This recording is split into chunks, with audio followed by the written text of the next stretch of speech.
বিসমিল্লাহির রহমানির রহিম। SK auto সার্ভিসিংয়ে আপনাদের সবাইকে স্বাগতম। আজকে আপনাদের দেখাবো 60 পুলের টাটাই কন্ট্রোলারের মোটর সাইডের মাপ। শুধু আজকে আপনারা 60 পুল কন্ট্রোলারের টাটাই কন্ট্রোলারের মোটর সাইডের মাপ আজকে দেখলে বুঝতে পারবেন যে গাড়ি মোটর সাইডে কী সমস্যা হলে আপনার মোটর ঘোরে না। তো মোটর সাইড চেক করতে হলে আপনাদের লাগবে এরকম একটা অ্যানালগ মাল্টিমিটার দিয়ে চেক করতে পারবেন। অ্যানালগ মাল্টিমিটার নিয়ে দেখেন 1K-তে আমি সিলেক্ট করে রেখেছি। আপনারা 1K-তে সিলেক্ট করবেন, 1K-তে সিলেক্ট করবেন। আর আপনাদের দেখেন নেগেটিভ তার, পজিটিভ তার, মানে 60 পুলের মাইনাস ঢুকাইতে হয়, 60 পুলের প্লাস ঢুকাইতে হয়। আর এই তিনটা হচ্ছে আপনার মোটরের সার্ভিস তার। এই দুটাই আপনার, এই তিনোটাই আপনার নেগেটিভ ভোল্ট বের হবে। শুধু এটা দিয়ে পজিটিভ ভোল্ট ঢুকাইতে হবে, এটাতে নেগেটিভ ভোল্ট ঢুকাইলে আপনার এই তিনটা দিয়ে নেগেটিভ ভোল্ট বের হবে। এই তিনটা মোটরের সাথে অ্যাডজাস্ট হবে। আজকে আপনাদের দেখাবো যে আসলে যখন গাড়ি জাম হয়ে যায়, চলে না, ধাক্কা দিলে অনেক শক্তি লাগে, তখন আপনারা আসলে কন্ট্রোলারটি নিজেই কীভাবে চেক করতে পারবেন। তো আপনারা এরকম একটা মাল্টিমিটার নেবেন, নিয়ে প্লাস মাইনাস দেখেন আমি অ্যাডজাস্ট করে নিচ্ছি। 1K-তে ফেলে দেখেন কাটাটা একদম জিরোতে বরাবর করে নেবেন।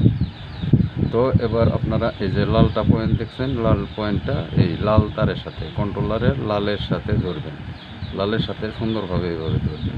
ধরার পরে আপনারা এই যে তিনটা তার আছে দেখেন, মোটরের তিনটা তার আছে, মোটরের তিনটা তার একটি একটি করে চেক করবেন। দেখেন আমি সবুজ নীলটায় ধরেছি, নীলটায় ধরার পরে আমার ওই যে রেজিস্ট্যান্সের মান দেখাচ্ছে 1 পর্যন্ত গেছে, মিটারের 1 পর্যন্ত। শর্ট করলে যাবে আপনার 0 পর্যন্ত, দেখেন 0 পর্যন্ত গেছে। আর এটাই ধরলে দেখাবে 1 পর্যন্ত। এটার মাপ আমি দেখলাম, এটা মোটামুটি এটা ঠিক আছে।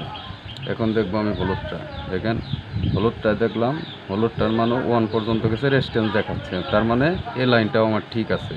তো এখন দেখবো আমি সবুজটায়, দেখেন সবুজটায় ধরলাম, দেখেন কাটাটা কিন্তু 0 পর্যন্ত চলে গেছে। এই দেখেন, দেখেন কাটাটা 0 পর্যন্ত চলে গেছে, তাহলে এটা এই লাইনে সমস্যা আছে, সবুজ লাইনে সমস্যা আছে। দেখেন এই হলুদটা দেখেন, আবার হলুদটা দেখেন 1 পর্যন্ত দেখাচ্ছে রেজিস্ট্যান্সের মান। তো এ দেখাচ্ছে আপনার 0 পর্যন্ত, মানে শর্ট হয়ে গেছে, এই তারটা আমার শর্ট হয়ে গেছে। তো এখন আমি আপনাদের দেখাবো মাইনাস সাইডটা।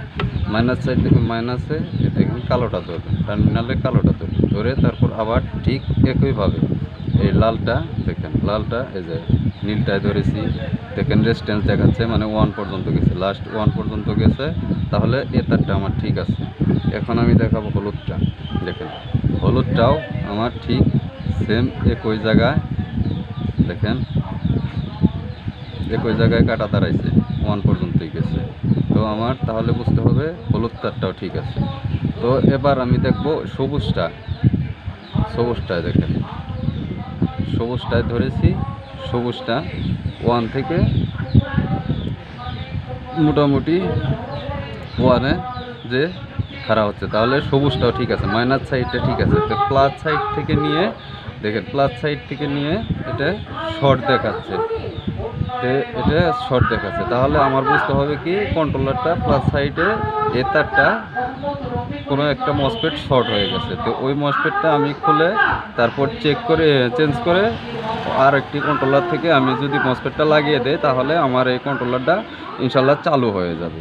তো এরকম একদম সহজেই আপনি অ্যানালগ মিটার দিয়ে মাপতে পারবেন। বাস 1K-তে সেটিং করে রেখে তারপর 0-তে ফালিয়ে সুন্দরভাবে মাপ দিয়ে আপনি এরকম মোটরের যে সাইডটা এটা আপনারা চেক করে নিতে পারবেন। তো ইনশাল্লাহ ভিডিওটি যদি আপনাদের এতটুকু ভালো লাগে বা ভিডিও দেখে উপকৃত হন, তাহলে আপনারা লাইক কমেন্ট শেয়ার করতে বলবেন না।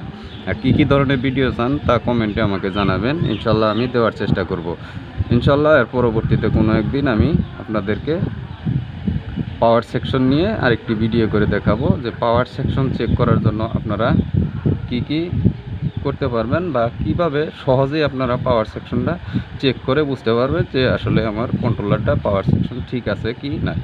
তো আজকে আপনাদেরকে আমি শুধু মোটরের সেকশনটা দেখিয়ে দিলাম, আপনারা এভাবে বুঝতে পারবেন যে আসলে মোটরের কোন লাইনে সমস্যা হচ্ছে, 3 তারের মধ্যে কোনটায় সমস্যা হচ্ছে। তো ভিডিওটি দেখার জন্য ধন্যবাদ সবাইকে।